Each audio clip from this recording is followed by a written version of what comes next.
Hello everyone, welcome to my channel word natural mathematics. आज के इस वीडियो में हम डिस्कस करेंगे जीवधारियों का वर्गीकरण को। वेरी इम्पोर्टेंट वीडियो है जो एग्ज़ाम में देखने के लिए मिलता है।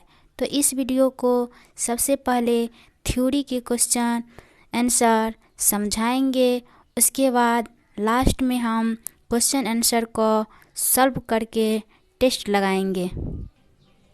तो चलिए अब हम क्वेश्चन को स्टार्ट करते हैं। जीवधारियों का वर्गीकरण को जीवधारियों के वर्गीकरण को वैज्ञानिक आधार जॉन डे नाम वैज्ञानिक ने प्रदान किया। कौन किया? जॉन डे वैज्ञानिक। जीवधारियों के आधुनिक वर्गीकरण में सबसे प्रमुख योगदान स्वीडन से वैज्ञानिक कैरोलस लीनियस ने किया है। कौन किया है? कैरोलस लीनियस ने। कैरोलस लीनियस को वर्गीकी का पिता भी कहा जाता है।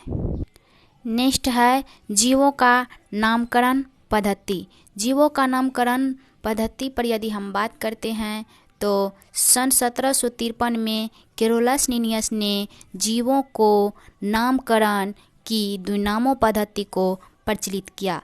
इस पद्धति के अनुसार प्रत्येक जीवधारियों का नाम लैटिन भाषा से मिलकर बनता है। तो पहला शब्द वंश नाम और दूसरा शब्द जाति नाम कहलाए। नेक्स्ट है कोशिका एवं कोशिका संरचना। कोशिका एवं कोशिका संरचना यदि हम डिस्कस करें, प्रत्येक जीव का शरीर एक सूक्ष्म इकाई होता है जिसे हम कोशिका कहते हैं। अब कहा जा रहा है कि कोशिका विज्ञान क्या है। तो कोशिका विज्ञान जीव विज्ञान की वह शाखा है जिसके अंतर्गत कोशिकाओं और अंदर की वस्तु की संरचना और कार्यकी का अध्ययन किया जाता है, उसे हम कोशिका विज्ञान कहते हैं। नेक्स्ट है कोशिका की खोज। कोशिका की खोज 1665 ईस्वी में एक ब्रिटिश वनस्पति शास्त्री रॉबर्ट हुक ने की। और कोशिका विज्ञान के क्षेत्र में बहुत सी महत्वपूर्ण हुई, इनमें से कुछ निम्नलिखित भी है। जैसे कि रॉबर्ट ब्राउन ने 1831 ईस्वी में केंद्रक की खोज की और डुजार्डिन ने जीवद्रव्य की खोज की, जबकि पुरकिंजे ने 1839 ईस्वी में कोशिका के अंदर पाए जाने वाले अर्धतरल दानेदार सजीव पदार्थों को प्रोटोप्लाज्मा या जीवद्रव्य नाम दिया। और यह कहता है 1838 ईस्वी में एक वनस्पति वैज्ञानिक सैलिडेन ने कहा कि पादपों का शरीर सूक्ष्म कोशिकाओं का बना होता है। और 1839 ईस्वी में प्रसिद्ध जंतु विज्ञान शास्त्री विश्वास ने बताया कि जंतुओं का शरीर भी सूक्ष्म कोशिकाओं का बना होता है। और 1800 ईस्वी में विर्चो ने बताया कि नई कोशिकाओं का पहले कोशिकाओं से होता है। और मैक्सुल्ज ने 1861 ईस्वी में बताया कि कोशिका प्रोटोप्लाज्मा का एक पिंड है जिसमें एक केंद्रक होता है। इस कथन को प्रोटोप्लाज्मा नहीं कहते हैं।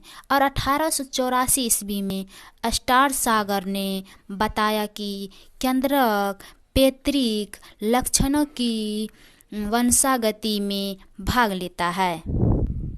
और कैमिलो ग्लोजी ने 1898 ईस्वी में ग्लोजी उपकरण या ग्लोजी इकाई की खोज की। और केंद्रक के भीतर के संधिनिति भाग केंद्रिका की खोज 1774 ईस्वी में फेलिक फोंटाना ने की। और ये जो है 1880 ईस्वी में फ्ले क्रोमोलेटिन का पता लगाया, विभाजन के बारे में बताया। और 1888 ईस्वी में वाल्डेयर ने गुणसूत्र का नामकरण किया। और 1883 ईस्वी में सिचम्पर ने पर्णहरित का नामकरण किया। और ये जो है 1820 ईस्वी में ब्रिजमैन ने सोमोटोप्लाज्म एवं जर्म प्लाज्म के बीच अंतर स्पष्ट किया। और जी.ई. प्लेंट ने 1955 ईस्वी में राइबोसोम की खोज की और डी डिवे ने 1958 ईस्वी में लाइसोसोम की खोज की और टी वेवरी ने 1888 ईस्वी में तारकाय का नामकरण किया। और ये जो है रिचर्ड अल्टमान ने सर्वप्रथम 1890 ईस्वी में माइटोकॉन्ड्रिया की खोज की और इसे बायोप्लास्ट का नाम दिया। नेक्स्ट है कोशिका की आकृति एवं आमाप। कोशिका की आकृति एवं आमाप सजीवों में पाई जाने वाली कोशिकाओं की संख्या, आकृति एवं आमाप में विविधता होती है और अमीबा, पारामीशियम तथा जीवाणु जैसे जीवों का शरीर केवल एक कोशिकाओं का बना होता है, इसीलिए इन्हें एक कोशिकीय जीव कहते हैं। और दूसरे ओर वे जीव जिनमें अनेक कोशिकाएं होती है उन्हें बहुकोशिकीय जीव कहते हैं। और बहुकोशिकीय जीव के शरीर में लाखों की संख्या में कोशिका होती है। नेक्स्ट है कोशिका सिद्धांत।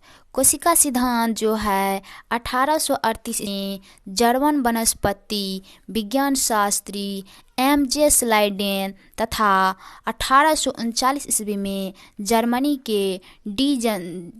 के ही जंतु विज्ञान शास्त्री थियोडर शोसन ने कोशिका सिद्धांत दिया।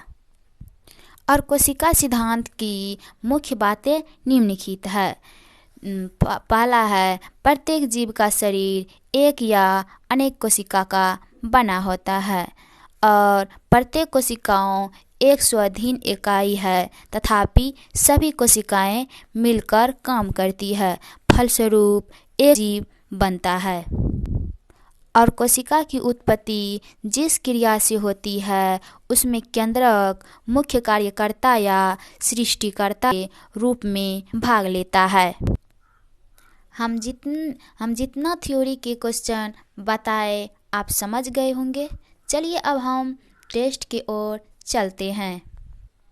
जीवधारियों के वर्गीकरण को किस वैज्ञानिक ने प्रदान किया? Robert Hooke, John day, waiting या मैकुलन? तो कौन किया? John day. कौन हो जाएगा? John day. और ऑप्शन नंबर बी।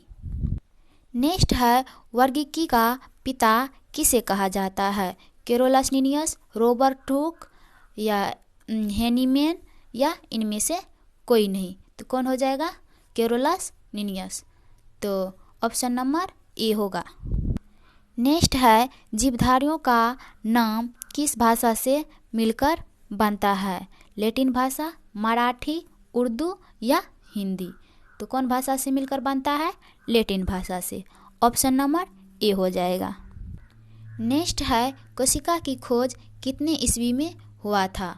तो 1860 में, 1875 में, 1880 में, 1865 में। कोशिका की खोज कितने ईस्वी में हुआ?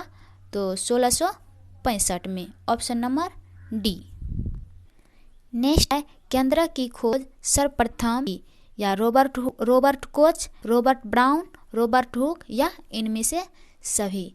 तो कौन किया? Robert Koch. Option number A हो जाएगा। नेक्स्ट है किस वैज्ञानिक ने कहा कि पादपों का शरीर सूक्ष्म कोशिकाओं का बना होता है? वेटिंग, पिनकस, स्लाइडेन, मैकुलन? तो कौन हो जाएगा? Schleiden. Option number C. Next है ग्लोजी खोज किसने किया? जॉन डे, केमिलोजी, वेटिंग या मैकुलन? तो कौन हो जाएगा? Camillo Golgi. Option number B. Next है केंद्रका की खोज फेलिक फोंटाना ने कितने ईस्वी में की? तो 1774, 1772, 1782, 1780? तो कितने ईस्वी में की? 1774 ईस्वी में। Option number A. नेक्स्ट है किस वैज्ञानिक ने गुणसूत्रों का नाम किया? पेलेंट, हेनीमैन, फिनियर? तो कौन किया? बायलैंडियर। नेक्स्ट है पर्णहरित का नामकरण कितने ईस्वी में किया? तो यह किया 1882, 1890, 1883, 1885। तो किस में किया? 1883 ईस्वी में। नेक्स्ट है पर्णहरित का नामकरण किसने किया? सियम्पर या जॉन रे, साल्क या फंक या मैकुलन। तो कौन किया?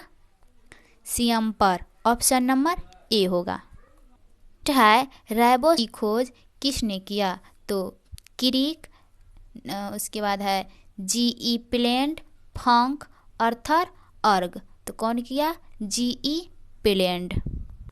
नेक्स्ट है लाइसोसोम की खोज किसने की? तो किसने की? D Dewey. किसने की? D Dewey. Option number A हो जाएगा।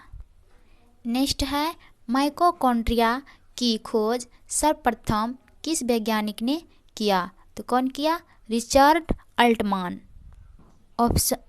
ऑप्शन नंबर माइकोप्लाज्मा जीवाणु, कवक, विषाणु।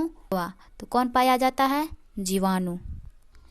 और एक बात और ज़रूर सुन लीजिए, यदि आप मेरे चैनल पर नए हैं तो प्लीज़ चैनल को सब्सक्राइब कर लीजिए और साथ में बेल आइकन की घंटी की बटन दबाना मत भूलिएगा, ताकि जब भी हम कोई वीडियो अपलोड करें तो उसके नोटिफिकेशन आपको सबसे पहले मिले।